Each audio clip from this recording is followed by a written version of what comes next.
Bwana pisha mbele hapo pasha kwa kubaya muda mchache unalia huko na simulia bwana kutokea uwanja wa KMC Complex. Leo ni media day ya klabu ya Mtibwa Sugar ya Manongo Tuliani Morogoro. Bwana leo wako hapa wanazungumza na waandishi wa habari, na leo bwana nimekutana na kaka yangu kocha moja kati ya viungo bora kabisa kuwahi kutokea katika taifa hili, na kwa kuwa nimekutana na kiungo ambaye nilikuwa namwangalia pale kwetu Morogoro uwanja wa Jamhuri, siwezi kukuacha hivi, lazima nimpe na vitu tena nione mambo yapo. Hatari. Bwana heshima yako kaka. Nashukuru. Kwema? Kwema kabisa. Mambo yanasemaje? Nashukuru Mungu sana. Shabani Musa Nditi. Naam.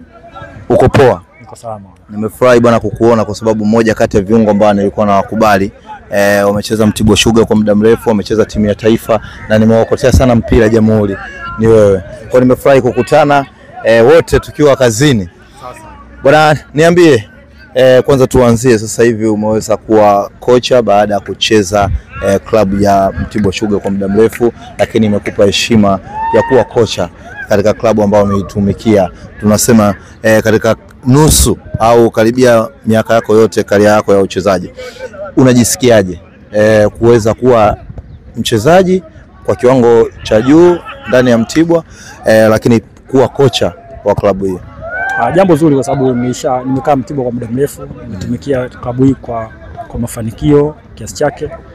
Jambo zuri kwamba Mtibwa ameona kwamba naweza wakanipa elimu ya kuendelea kuwa kocha katika Mtibwa, tuone tunapeleka vijana ambao wapo kwa muda huu waitumikie Mtibwa kama vile ambavyo wakati wa nyuma tulitumikia. Ndio. Wewe mwenyewe target zako binafsi, umecheza kwa Mtibwa kwa mafanikio. Bila shaka kila mtu anakuwa na malengo na ndoto zako sasa hivi manake katika karia ya ukocha tunaweza kusema bado ni mchanga. Target gani ambazo umejiwekea kuhakikisha kwamba unaacha alama sasa kwenye hii karia yako ya ukocha? Siku zote kwenye maisha kila mtu anakuwa na target zake kwenye maisha. Tushatoka kwenye kucheza, sasa hivi kwenye nafasi ya kocha. Kikubwa kwamba nataka tuifanye Mtibwa iwe bora, na mimi katika karia yangu nisogee niwe katika makocha bora wa nchi, na mimi nataka niwepo kama nilivyofanya kipindi nacheza, nataka kwenye ukocha pia niweke alama nyingine. Kwa hiyo ni jambo ambalo kila siku ninajifunza tuweze kufikia mafanikio katika nafasi yetu ya ukocha kwa sasa. Ndio.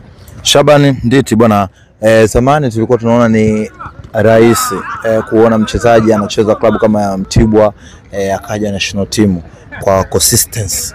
Sasa hivi tunaona mchezaji labda msimu mmoja anawaka anakuja anaitwa labda national team, lakini wewe tumeona kwa miaka mingi ndio mchezaji, nadhani akitoka Erasto ulikuwa unafuatia wewe kwa kuitwa sana, kila kikosi kikitangazwa makocha wote wanaokuja walikuwa wanakuita. Kitu gani special ambacho ulikuwa nacho kila mwalimu alikuwa anavutiwa na wewe kuweza kukujumuisha katika kikosi cha timu ya taifa? Ukiangalia ulikuwa unatokea labda klabu hii timu za kawaida, ukiacha manake mara nyingi sasa tunaona Simba, Yanga ndio wanaitwa sana na Azam.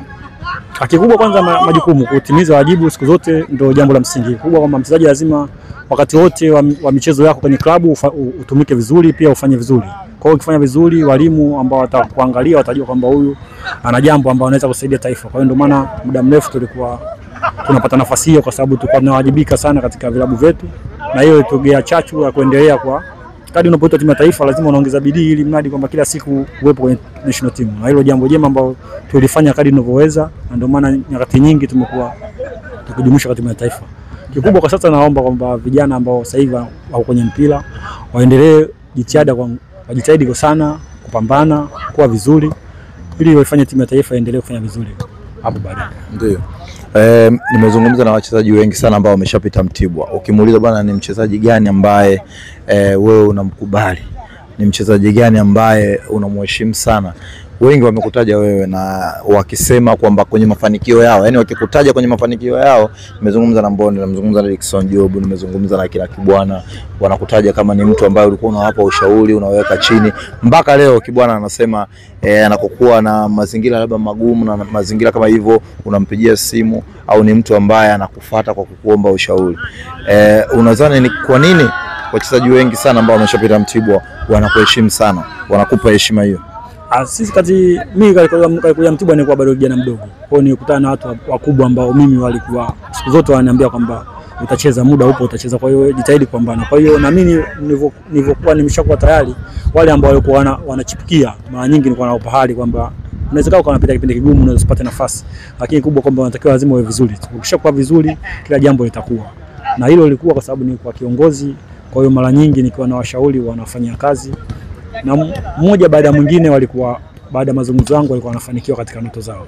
Ndio. Na hiko ndio kimefanya mpaka leo watu wengi wazima animation, kwa sababu ni kwa muda mrefu na nafanya kama psychology yao na watengeneza kiakili zaidi. Bwana Shabani Nditi, wewe ni mmoja ya viungo bora kabisa kwenye taifa letu kuwahi kutokea. Lakini watu wengi kuna nadharia tofauti ambazo watu wanakuwa wanazisema. Bwana Nditi pamoja na ubora wake wote, nadhani ulishawahi kuna kipindi kusajiliwa Simba. Wanasema bwana Simba alifeli kwa sababu alikutana na kiungo bora ambaye ni kocha sasa hivi Selemani Matola, ukashindwa kupata nafasi ukaondoka. Wengine wanasema bwana maslahi hayakuwa bora. Wengine wanasema ulikutana na mazingira, unajua kwenye timu kubwa hizi mazingira tuseme ya uchawi ukaondoka. Ukweli ni upi katika hiyo? Ni kweli ushindani wa namba ulishindwa kupambania ndani ya Simba Sports Club? Maana mpaka anakwenda Simba kwamba watu wa Simba wajua kwamba mimi na kitu gani ambacho wao wanaweza kupata kutoka kwangu. Kwa hiyo nikutana na majeruhi kwa muda mrefu.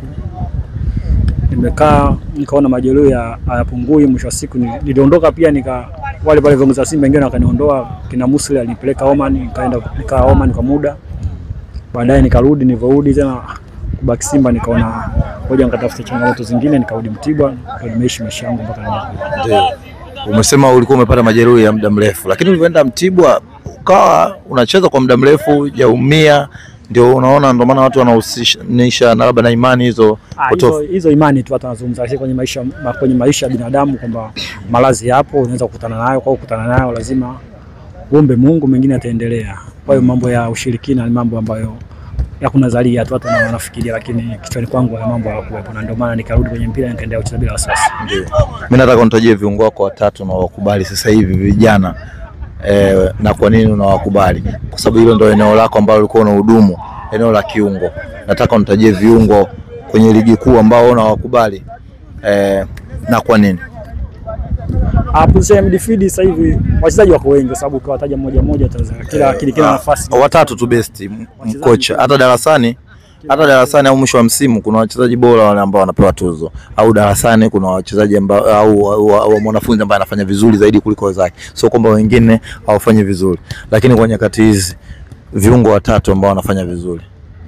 Fair opinion kabisa huko.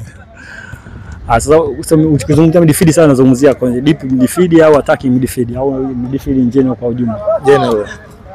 Mimi nadhani kwa sasa hivi midfield wako wengi wanaocheza position hizo. Kwenye hasa sasa hizi changamoto ziko nyingi, sababu midfield wengi wako bora sana. Kwa hiyo mimi hujui nafika muda hata kuwataja nani yuko bora zaidi ya mwingine na kunanisumbua kidogo. Lakini kila midfield yuko bora. Naomba kwamba endelee wakipu walipokuwepo. Tuendelee kuona bora kila siku.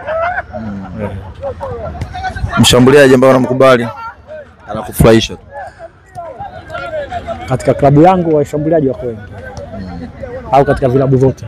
Vilabu vyote. Wachezaji ujue sasa hivi ndio kwanza ligi ina mechi ya 3 hadi ya 4. Na washambuliaji waliofunga magoli sasa hivi unaweza kuwapa neno likawaumiza au likawajenga, ila nadhani hapo kwenye kuwapa neno kocha, kwa sababu wewe ni mchezaji mkongwe, umecheza kwa mafanikio, lazima unapokutana wanasema mtu mzima dawa. Mambo gani upendi kwa vijana wa sasa? General sasa hapa, maana yake huyu mtaji mtu. General ambavyo wewe umekaa unawajua wachezaji, unakaa nao camp, unakaa nini? General vitu ambavyo upendi kutoka kwa vijana wa sasa ili waweze kujifunza pale wadogo zako vijana wako. Kwa sasa hivi vijana wengi wa mpira mchukulia rahisi. Yaani kwamba wanacheza tu. Lakini mpira bwana una utaratibu wake. Kwa sababu vijana wengi sasa hivi utaratibu wa mpira unakuwa kufinyu sana.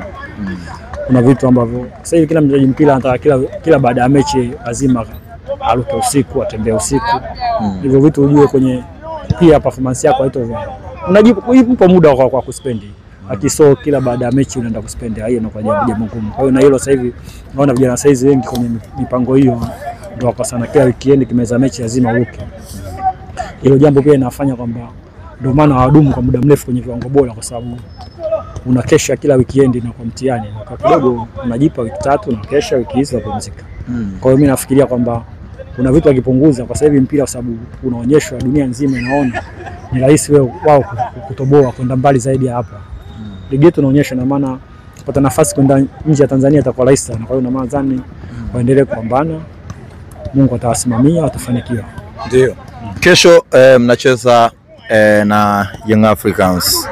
Wewe kama kocha kuelekea katika huo mchezo, namna ambavyo umekiangalia kikosi chako, michezo ya nyuma ambayo mmecheza, mnaenda kucheza na Young Africans ambao wametoka kufuzu kwa mara ya 3 mfululizo kwenye ligi ya mabingwa kuingia hatua ya group stage. Mechi hii unaionaje kiufundi? Mechi nzuri kwa sababu sisi tumejiandaa kwa ajili ya kucheza mashindano ya ligi kuu. Nadhani wapinzani wetu tumeangalia hadi mechi ya mwisho wanaocheza na timu kutoka Malawi, tumeangalia vizuri. Tumeona ubora wao kwa vipi, na maana nadhani vijana watakabisa majukumu kitu gani wafanye. Tunaheshimu kwa sababu kati ya timu bora Tanzania Young Africa ipo, lakini sisi tumekuja kwa mpango wetu ili kufanya vizuri. Heshima itabaki pale pale, lakini ndani ya uwanja majukumu yatafanyika kama tulivyoelekeza vijana wafanye. Watu wanaona mechi kama itakuwa ngumu sana kiupande wenu, itakuwa kuna mlima mzito sana ukiangalia kisaikolojia. Young Africans wanaamini katika michezo miwili kuanzia ule wa Mbeya City kwa ugenini, lakini hata wajuzi wameshinda, lakini hawaoni performance bora. Wanaamini matumaini yao sasa ili kuwafurahisha wanachama na mashabiki wao wanakuja kufufukia kwenu. Yeye iwatishi kama nyinyi kuona? Nadhani hilo jambo gumu sana kwa sababu kwa sisi wao wanadhani wataibukia hapa, lakini mechi hii kwetu muhimu kwa sababu siku zote wacheza mpira wanatengenezwa kwa ajili ya kufanya vizuri.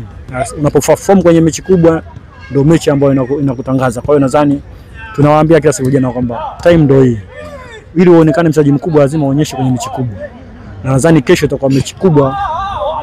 Kwa Yanga pia itakuwa mechi kubwa kwa sababu watapata kitu ambacho sicho kile walichokitegemea. Tuko vizuri, vijana wako vizuri, kila kitu kitaenda bila wasiwasi. Ndio. Moment bora kabisa unayoikumbuka kwenye maisha yako ya mpira ukiwa mchezaji Shaban Nditi ni ipi? Unaweza kushare hapa na vijana wa sasa hivi ambao wanakusikiliza kwenye mpira, moment yako unasema kikumbuka bwana mpira. Wewe mwenyewe unajisikia lao, unaona umefanya kitu au umeachieve kitu? Siku zote mimi siku zote niishi kwenye ndoto zangu. Mara nyingi nilikuwa najitahidi kila mara ni perform, na ndio maana nilidumu timu ya taifa, kwa sababu timu ya taifa hasa Tanzania kama ukiwa nje ya timu za mjini kuingia inakuwa mtihani. Na maana kwamba nilipenya kila siku kwa timu ya taifa kwa sababu nilikuwa na perform vizuri kwenye klabu yangu, na hiki ndio maana nimefanya. Kwa hiyo muda mrefu mimi nilikuwa nataka niwe bora, na ndio maana ubora wangu nifanya kila siku timu ya taifa niwe. Wanasema wewe ni kiungo, ulikuwa ni kiungo mwaka wa mbele, namna ambao style unacheza ndio viungo wengi wanatakiwa kucheza sasa hivi. Ukae sana na mpira, unaachia, unakaba, unasogeza timu juu. Ni sahihi mtu akisema hivyo ni kiungo wa mwaka wa mbele? Yani ulikuwa unacheza kwenye kipindi hicho viungo wengi labda wakukaba sana, lakini wewe ulikuwa ni ule kiungo wa chini lakini ambaye una utulivu sana, composure yako ya hali ya juu.